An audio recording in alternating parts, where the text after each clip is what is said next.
when the Holy Mother Shardama cured a devotee's illness by appearing in his dream. Holy Mother Shardama is a God-realized sage who bestows her divine grace and maternal compassion upon devotees in marvelous ways.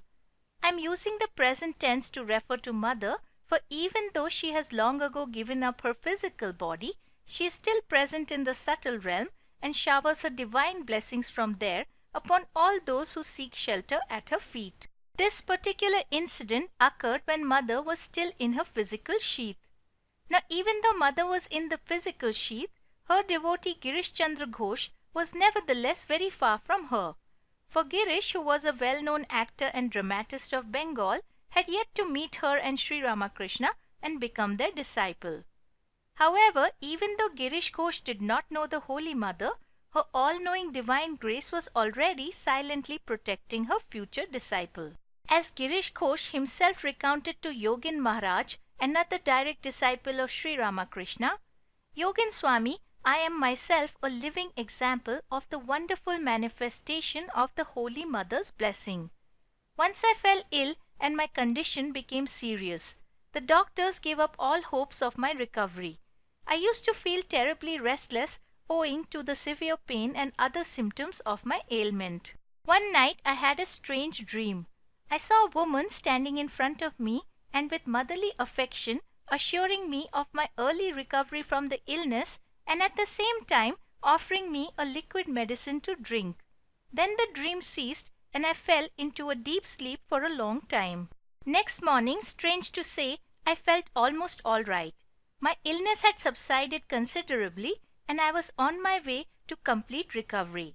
It was a mystery to me then, as I was still a stranger to such phenomena, having not yet had the privilege of meeting or receiving the blessings of the Master Sri Ramakrishna and the Mother.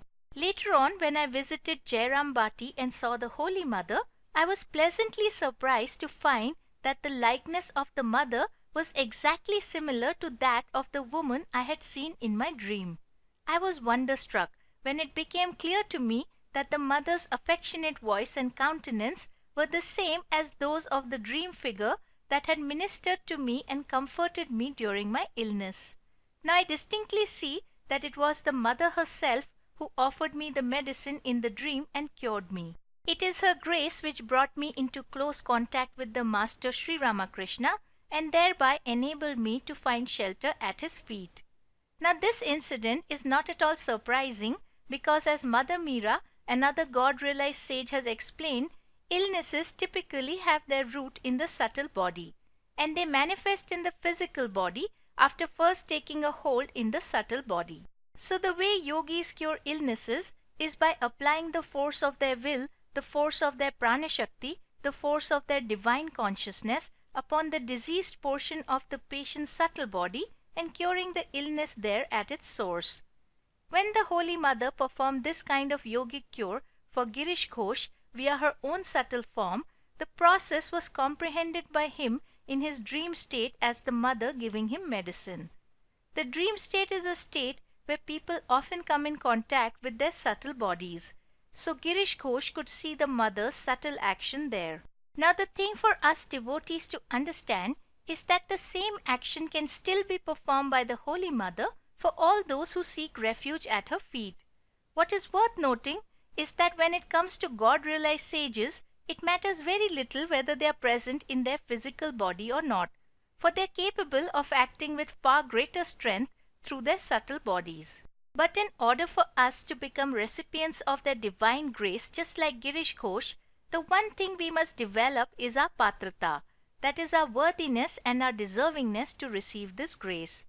And we can do this by becoming better and better human beings, by working hard to reduce our selfishness, our greed, our habit of telling lies, our lust and other ego-driven qualities. Now if you want to learn more about patrata, please do check out the playlist by that title on the Spiritual Bees YouTube channel. And if you want to sow the seeds of your good karma in the field of the Holy Mother, then do make a small contribution to support the Spiritual Bee Foundation. Your contribution will help us make more videos and write more content on the life and teachings of Shardama, Sri Ramakrishna and Swami Vivekananda.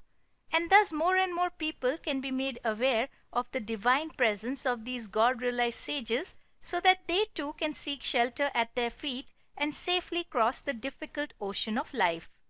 A special thanks to all those who have already contributed. Videos such as these are possible only due to your large-hearted generosity.